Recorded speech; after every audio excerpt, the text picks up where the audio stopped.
can squeeze on it. It's elasticy, just like with the aorta. Remember that? So there's a nice aorta.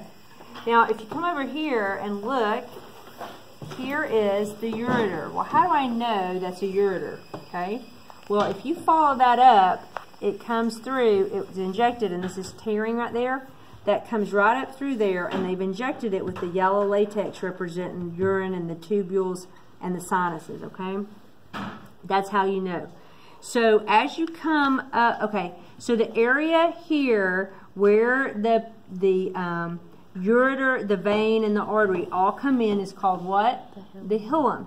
But the place where this ureter begins to widen is called what? The renal pelvis. Then when you get into the room here, the big large room is called the renal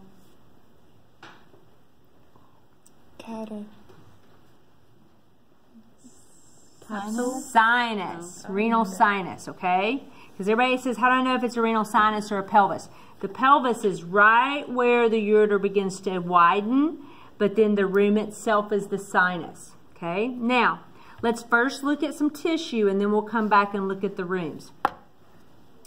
Out here, we have what? Well, first we have the fibrous capsule. Then we have what? Cortex. All of this would be medulla. What are these pyramid-looking things? Renal pyramids. The renal pyramids. Let me find kind of here. Let's see. Where did I just see a good one? Right there. Oh, that's so cool. Okay, look here. Do you see this, where this pyramid comes down? Mm-hmm. See right there, where the pyramid comes down? Right here? Look at these. Do you see right there, where it empties? Mm-hmm. You got some empty in here in this renal papilla. Okay, that's part of the column. That's not part right there. This is. Here's one you can see. Okay? The nipple papilla. Okay? Pyramid. This is a column running between the pyramids. Now, if I were, remember we have the beginning of the opening is the pelvis, and then we go into the sinus here, which leads up into, from the sinus, you've got a couple of major calyxes. So it's going to be here, kind of here, okay. Here's one. Okay, you got these major calyxes, which then lead into the little bitty rooms that surround the papilla. So here's a minor calyx.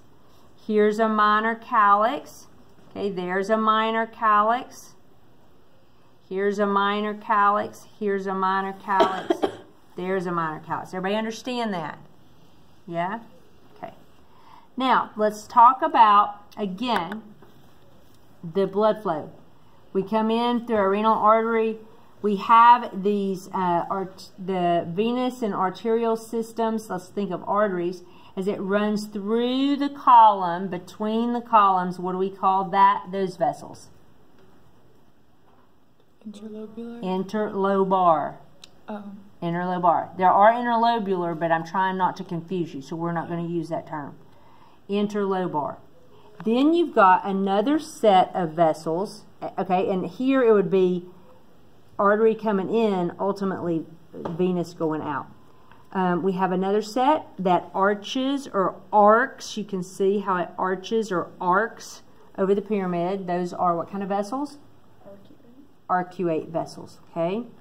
Then we have vessels that radiate out into the cortex. We're going to call those cortical radiates. Okay, cortical is just the adjective form of the noun cortex. Cortical radiates. Now, the way they injected this on some of them, half of them have the blue, half of them have the red. That's not the way they actually are. It's just the way the dye injected. So know that actually there's arteries and veins throughout this entire kidney. Okay? Now, yeah, we went over major and minor calyx. Did I forget anything? Okay, know it on the kidney here for sure, because I'm going to have pins stuck in it. Don't forget your pulmonary volumes and capacities.